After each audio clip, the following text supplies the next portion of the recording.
irmãos. Desculpe pelo chiado, carioca não sai, né? 26 anos morando em Minas e o bom dia, irmãos, continua, né? Vou levar para o túmulo, lá para o céu.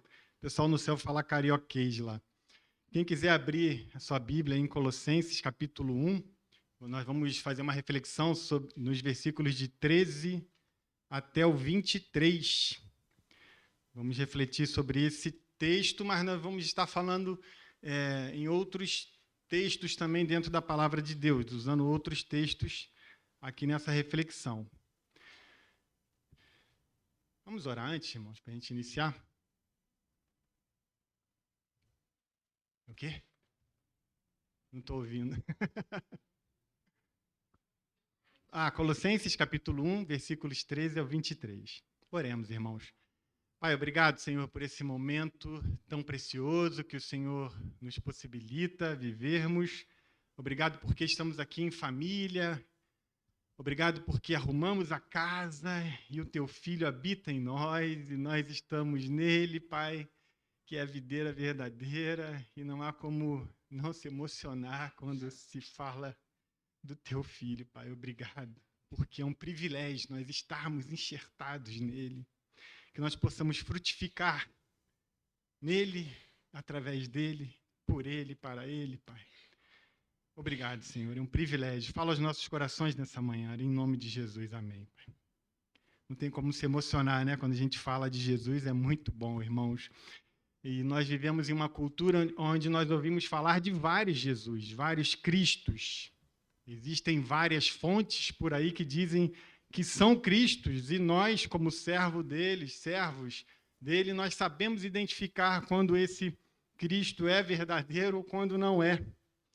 E a pergunta que fica para nós nessa manhã é aonde nós temos bebido desse Cristo, aonde nós temos nos deleitado, porque Cristo é a fonte, é nele que nós devemos nos deleitar.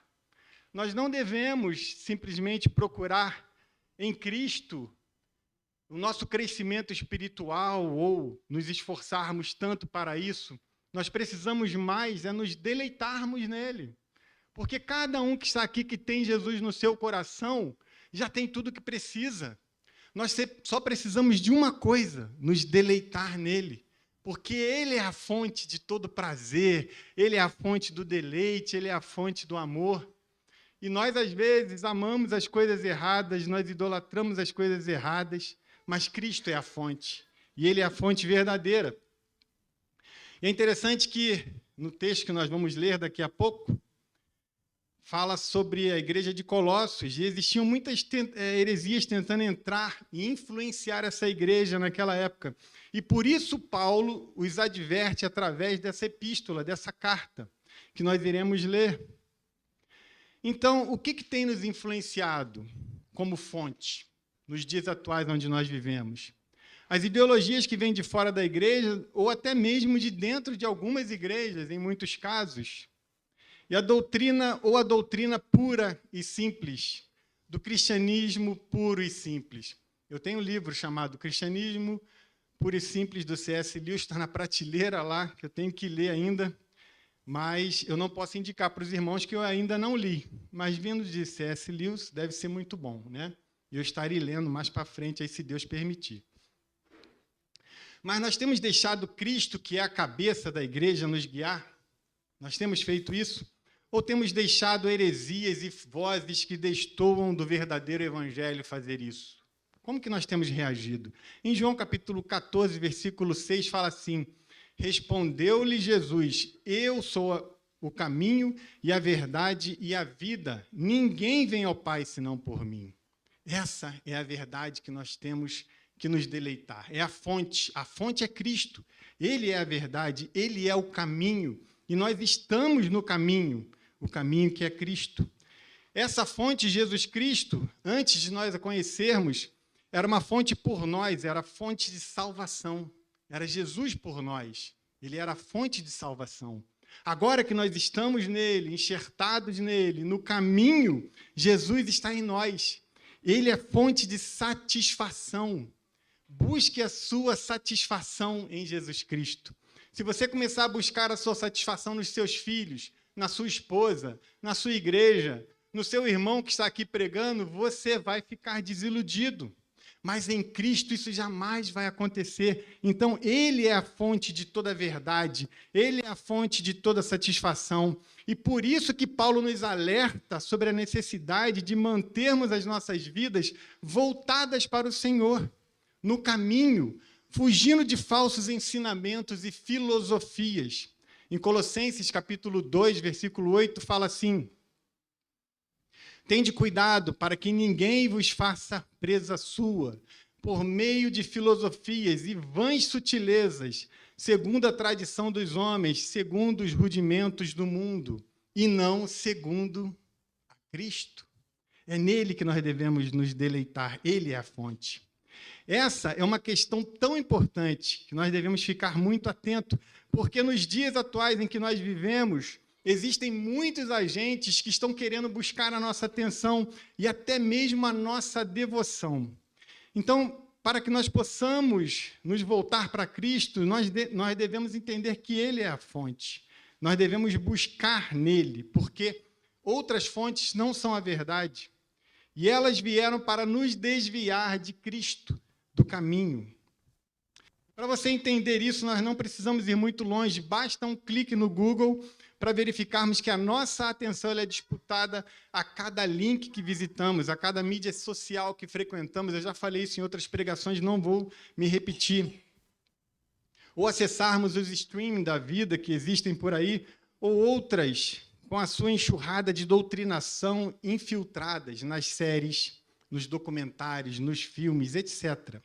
Todos, de alguma forma, querendo nos impor algum tipo de ensinamento, de pensamento, de narrativa, querendo se tornar a nossa fonte de alegria, de informação, de satisfação. E o perigo é quando... Obrigado, pastor.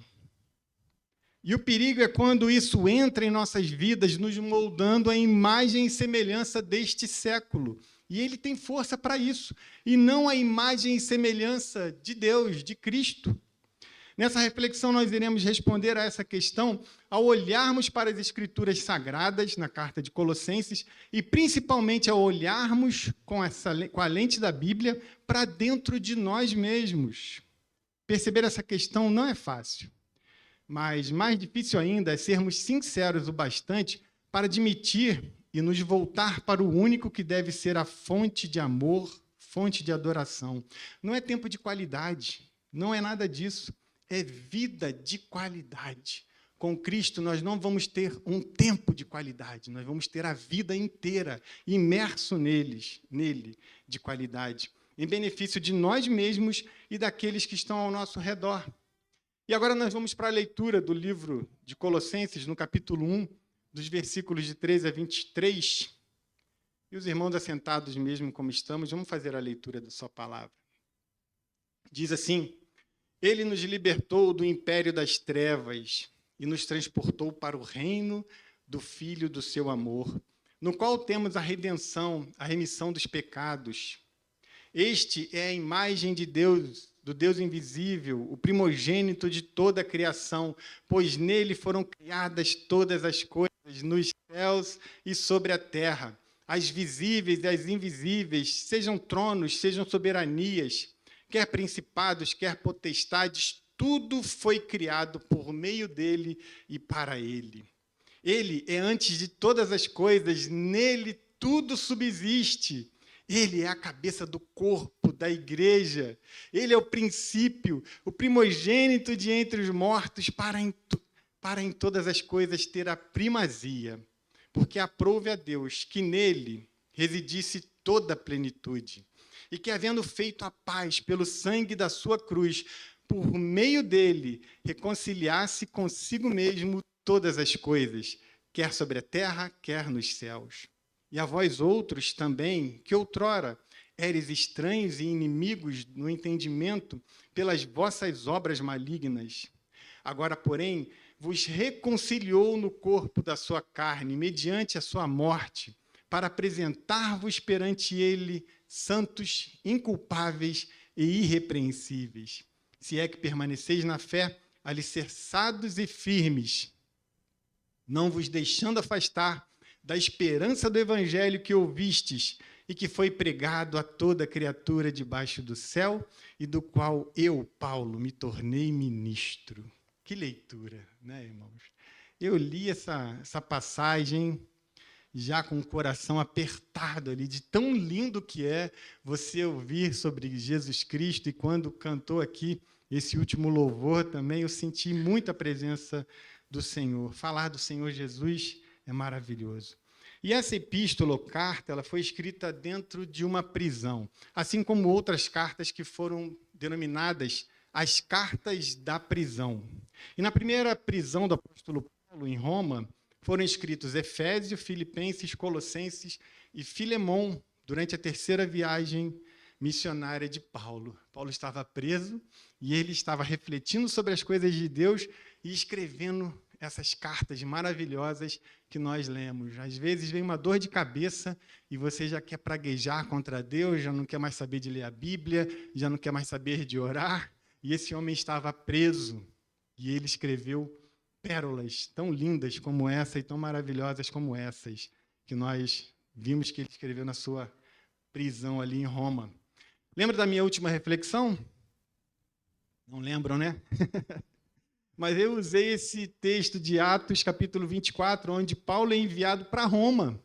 Se vocês lembram da pregação ou leram Atos 24, vocês vão ver que isso aconteceu. E foi aqui que ele escreveu Colossenses, nesse momento. Então, Colossos era uma cidade pequena, era de pouca visibilidade. É uma cidadezinha muito pequena, eu tenho que ter cuidado com esse negócio de cidade pequena, senão eu faço uma brincadeira aqui, depois eu me arrependo, né? Então, vamos em frente. Colossos era pequena, né? E estava próxima do rio Lico. E as cidades que estavam próximas ali eram Laodiceia e Hierápolis, também na Ásia Menor, atual Turquia. Se você lembrar que quando vocês estudaram e fizeram geografia, você vai ver aquele mapa, né, da Europa, ali onde tem aquela botinha da Itália, né? Tem o mar Mediterrâneo, e logo acima, né, você vai ver que está a botinha da Itália, e logo aqui está a Ásia, onde é a Turquia hoje. E ali era onde estava Colossos. E perto dela tinha Laodiceia e Hierápolis, né, eram as duas cidadezinhas que estavam perto. Mais ou menos ali a 9 quilômetros de distância uma da outra, cidades muito próximas. E Colossos, ela foi plantada por Epáfras, que muito possivelmente tenha passado um bom tempo com Paulo na prisão para confortá-lo e também para informá-lo sobre o que estava acontecendo na igreja. Essa prisão de Paulo, ela ainda não foi aquela prisão onde ele ficou no calabouço, isolado de todos, era numa casa que ele próprio tinha que pagar, e eu acredito que a igreja ajudava a pagar esse aluguel, e ele podia receber visitas nessa prisão. E Epáfras foi lá conversar com Paulo e falar sobre ele, sobre as heresias que estavam tentando entrar na igreja de Colossos. E elas até eram conhecidas como heresias de Colossos, ou heresias gnósticas, porque isso aí aconteceu só naquele local, naquela igreja. Por isso que recebe esse nome, heresia de Colossos. Isso aí por volta da década de 61 e 62 depois de Cristo. Então, existiam vários perigos tentando entrar na igreja, sendo ensinado ou tentando entrar na igreja.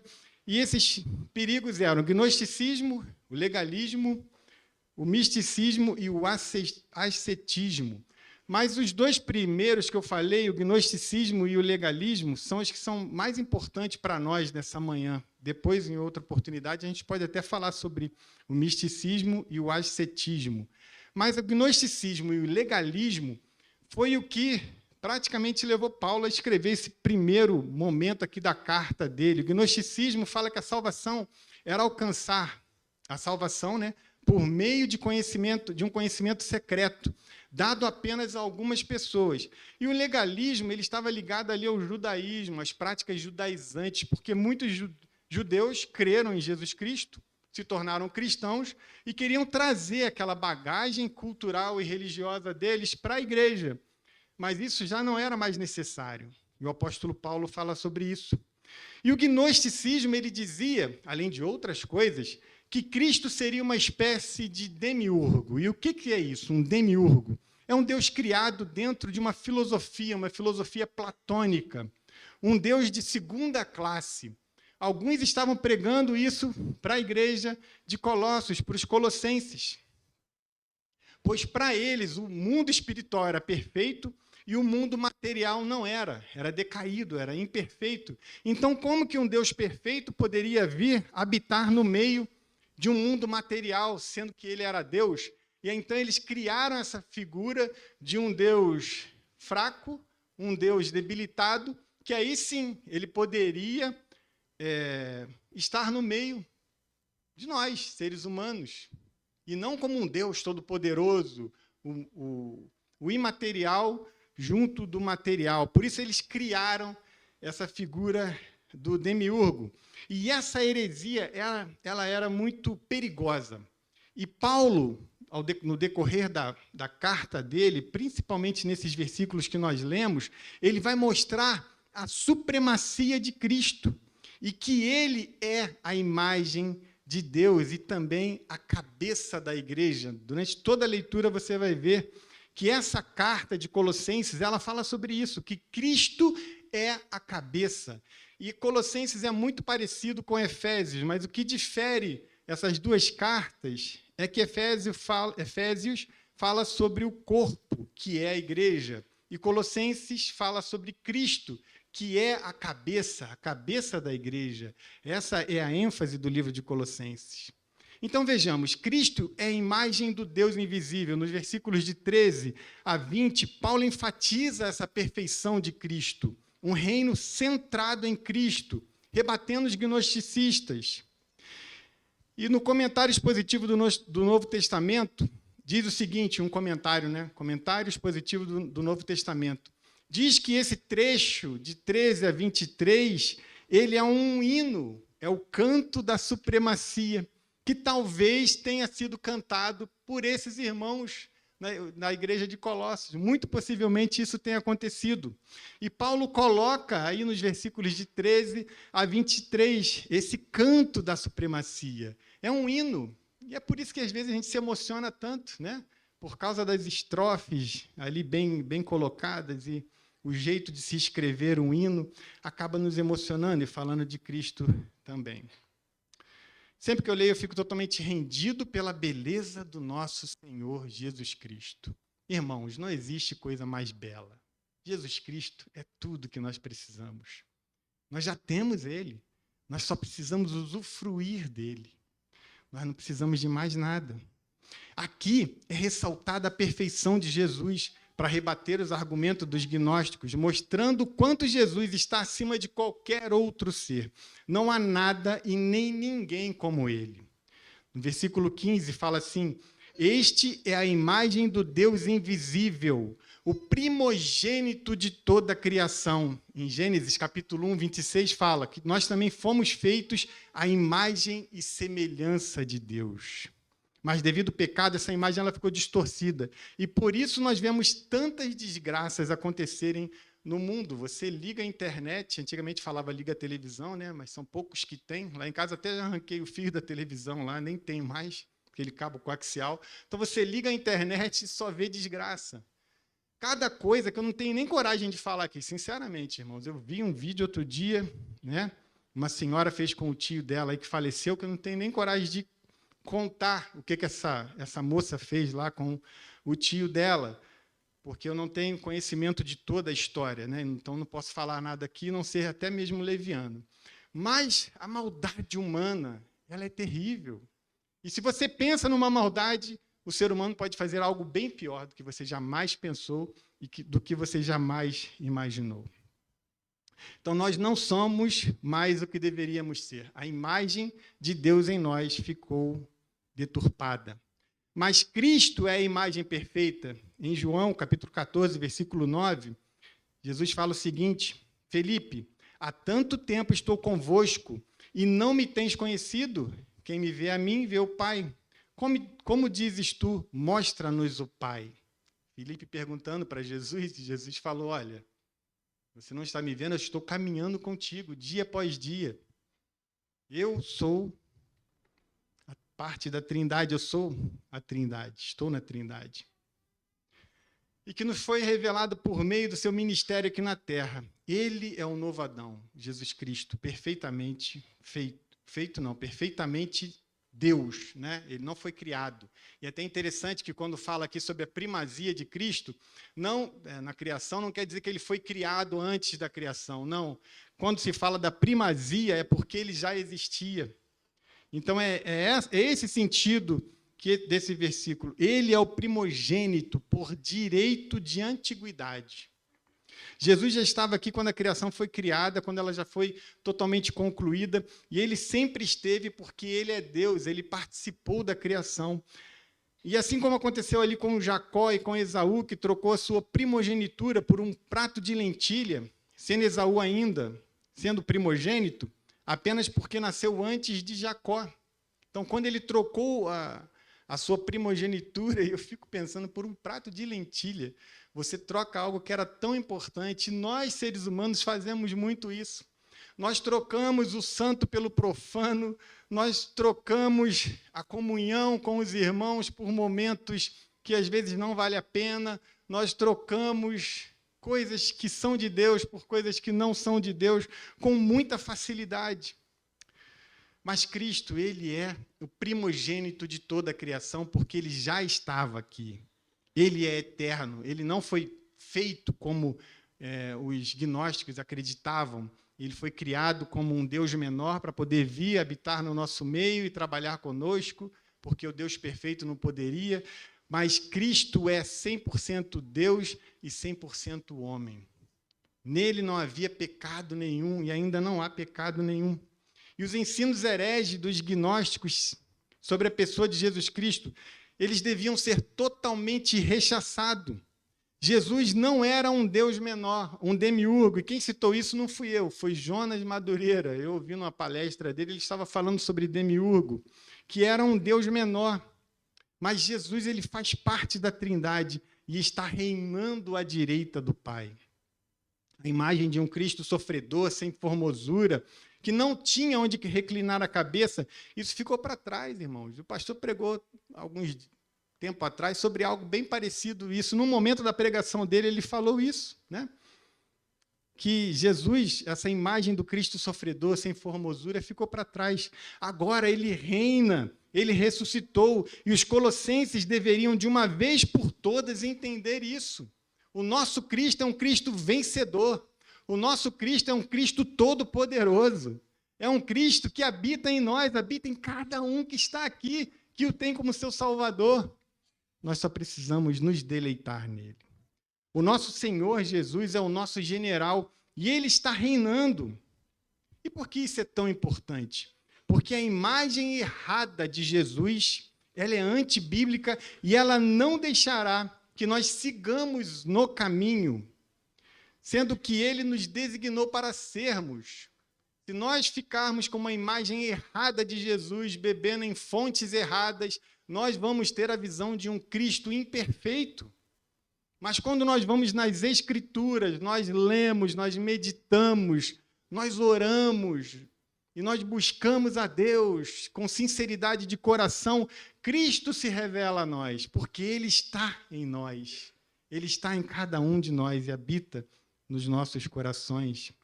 E existem muitos Cristos por aí, de diversos sabores e matizes. É só escolher um. Você pode escolher, eu quero um Cristo mais para frentex, né? Um Cristo mais moderno. Você tem. Eu quero um Cristo mais sério. Você tem. Eu quero um Cristo que satisfaça as minhas necessidades. Um Cristo gênio da lâmpada. Você tem. Eu quero um Cristo que seja um Cristo mais voltado para o conhecimento. Você tem. Eu quero um Cristo que leve mais as coisas mais com mais leveza. Você tem. Mas você não precisa de nenhum desses. Você já tem o Cristo perfeito que habita em você. Você está no caminho. Você não está fora do caminho. E nesse caminho é um processo que você vai caminhando para atingir o alvo.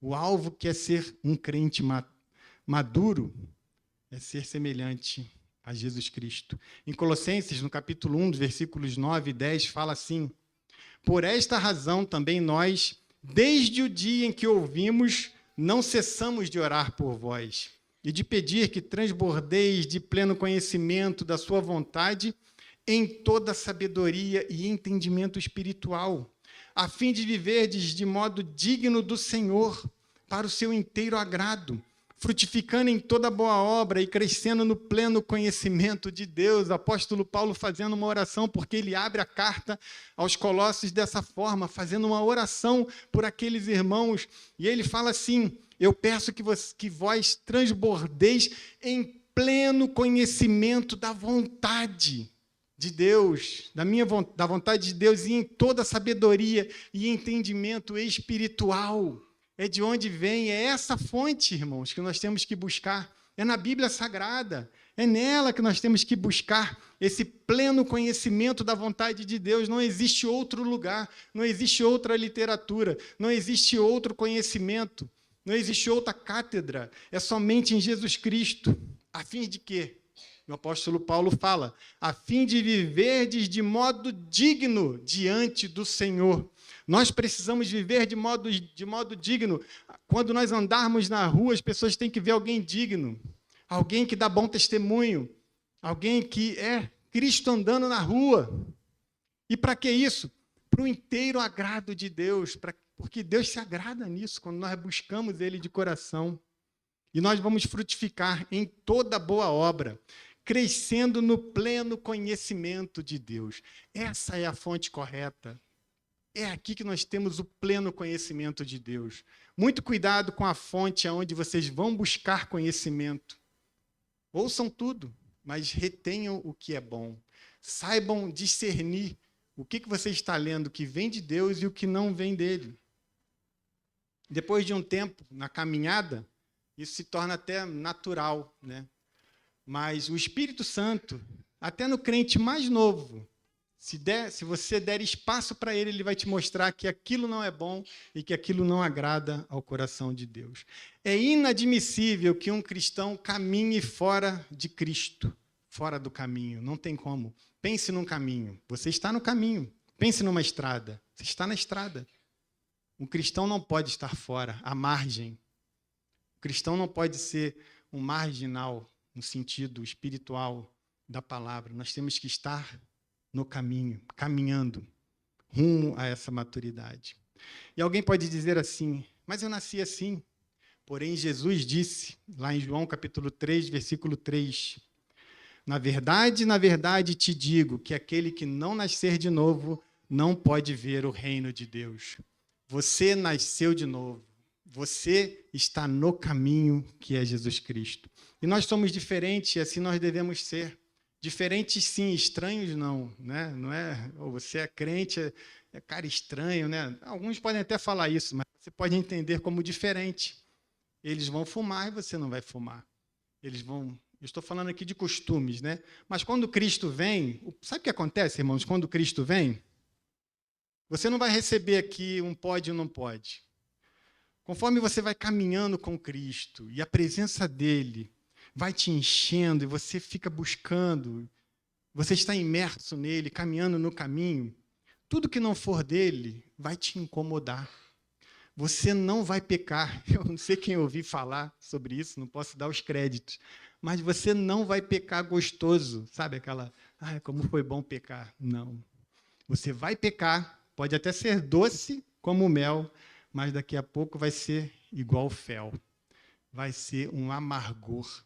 E a sua vida vai ser amarga. Você, como cristão, caminhando no caminho, essas coisas vão começar a te incomodar. E alguém pode te dar as regras que for, que você vai falar, não preciso de regras. Simplesmente isso me incomoda, isso me traz náuseas, eu não quero mais para a minha vida. Vai ser algo natural, algo orgânico, e não algo forçado que colocaram para você como um pode e um não pode fazer. Nós somos diferentes, mas não somos esquisitos. Colossenses capítulo 1, versículo 22 fala assim, agora, porém, vos reconciliou no corpo da sua carne, mediante a sua morte, para apresentar-vos perante ele, santos, inculpáveis e irrepreensíveis. Há uma mudança de domínio das nossas vidas. Nós saímos das trevas e fomos para a luz. Isso que Cristo fez conosco, ele nos transportou das trevas para a sua maravilhosa luz, está no versículo 21 e 23. Paulo mostra que antes nós vivíamos sob o domínio das trevas e a nossa mente era incapaz de se voltar para ele. A nossa mente era escrava do pecado, era escrava das trevas. E hoje nós fomos libertos das trevas, nós fomos libertos do pecado. E hoje nós passamos a ser escravos novamente. É uma boa notícia ou uma notícia ruim? É uma boa notícia, porque agora nós somos escravos de Cristo, escravos de Deus. Só que essa escravidão não traz jugo. É uma escravidão que traz leveza, que traz paz, que traz satisfação nele. E por que muitos cristãos não conseguem obedecer, assim como estavam fazendo os irmãos lá de Colossos? Um dos possíveis motivos é que estejamos dando ouvidos às vozes estranhas, sendo dominados por uma mentalidade que não é a de Deus. Se eu me alimento de boa comida, eu terei uma vida mais saudável. Às vezes, nem sempre, né? Às vezes você tem uma condição genética que não vai ser bem assim. Mas ali dentro da temperatura e pressão correta, se você se alimenta bem, você vai ter uma vida mais saudável. Mas se o seu alimento for comidas processadas, gordurosas, você terá as consequências disso no seu próprio corpo, na sua saúde, isso é natural. Então, dependendo da fonte onde você vai se alimentar, o seu corpo será saudável ou será um corpo doente. A igreja ela estava querendo se alimentar de coisas ruins. Ela estava começando a ouvir os gnósticos, os judeus que haviam se convertido e queriam trazer as práticas da sua religião judaica para o cristianismo e outras vozes que estavam querendo adentrar na igreja. E Paulo vem para impedir que essa dieta mortal pudesse destruí-los. E ele veio para ajustar os rumos, escrevendo a carta aos Colossenses. Enquanto havia a esperança de mudarmos, de nos voltarmos para as verdades do Evangelho, de permanecermos no caminho. Nunca tire isso da sua cabeça. Você está no caminho. O caminho é Cristo. Você está nele. Não saia do caminho. Voltemos lá ao capítulo 1, nos versículos de 4 a 5, já concluindo essa palavra, que vai falar que a igreja tinha fé, o amor e a esperança. E aí eu vou mudar aqui a ordem das palavras, né? A ordem dos tratores não altera o viaduto, né? Não vai alterar em nada, mas vamos mudar aqui. E vamos ler que a igreja tinha a fé, a esperança e o amor. Já ouvimos isso antes? Lá em 1 Coríntios, capítulo 13, versículo 13, diz, agora, pois, permanecem a fé, a esperança e o amor. Estes três, porém, o maior destes é o amor. Essas são as grandes marcas na maturidade cristã. Nós estamos caminhando para isso, para sermos maduros, para sermos cristãos na sua plenitude. Você tem um potencial enorme dentro de você. Sabe qual é o potencial? É a sua força? É a sua inteligência? É a sua sabedoria? Não. É Cristo. Cristo em nós, a esperança da glória. Ele já está em você, ele já habita em você. E é por isso que eu falo que nós temos um potencial imenso dentro de nós. Nós temos o próprio Cristo pulsando em nossos corações, irmãos. Alguns cristãos não entendem isso. E quando se deparam com um endemoniado ou com uma situação qualquer, ficam com medo, porque não entenderam que eles carregam dentro de si o próprio Cristo. E nós estamos caminhando nas nossas derrapadas, nos momentos em que nós caímos, em que nós nos machucamos. Nós estamos caminhando no caminho e amadurecendo. A cada queda, Cristo nos levanta e fala, vamos, meu servo, ainda tem um bom caminho a seguir. O crente não se aposenta, né? Eu tenho histórias incríveis aqui nessa igreja. Já fui presidente de jovens, quase fui vice-moderador, fui professor de escola bíblica dominical dos jovens, de adultos, fui tanta coisa, mas isso já passou. Eu não posso mais olhar para trás e falar, Senhor, olha o que eu fiz, as minhas obras. Não, Pai, eu estou no caminho, é um processo. Eu continuo fazendo. Eu continuo procurando ser bênção na vida do meu irmão. Eu procuro ainda ser bênção na vida do meu vizinho. É esse o processo pelo qual nós estamos passando, para que nós possamos ser como Cristo. Se nós mudarmos de rumo, deixando as coisas nos seus devidos lugares, não seremos mais influenciados por ninguém que queira nos afastar de Deus. E seguiremos rumo à maturidade cristã, cheios de fé, esperança e amor. Amém, irmãos? Que nós possamos buscar essa maturidade, que é Cristo Jesus, nosso Senhor. Deus nos abençoe.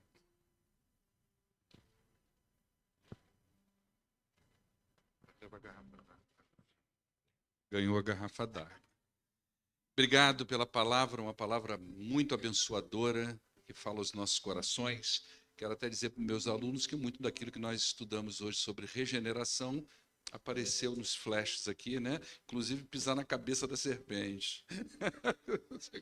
Que Deus abençoe a vida dos irmãos. Queridos, vamos ficar de pé, vamos orar ao nosso Deus. Logo mais à noite, nós temos adoração, aprendizado da palavra, e o Espírito de Deus trabalhando nos nossos corações. Amanhã, segunda com Deus. Se você pode, vem para nos unirmos, para estarmos juntos como um só corpo, um só povo, um só coração. Pai, muito obrigado por esta manhã e pela palavra que foi exposta aqui, ó Deus, uma palavra maravilhosa, um texto maravilhoso. E eu peço em nome de Jesus que o Senhor aplique em nossos corações e mentes tudo que nós ouvimos aqui hoje, para que isso se torne real, vívido e aparente em nossas vidas. Em nome de Jesus, nos leva para casa agora e nos incomoda para juntos estarmos aqui nesta noite para adorarmos o Teu nome. Oramos em nome do Senhor Jesus. Amém. Despede da pessoa que está do teu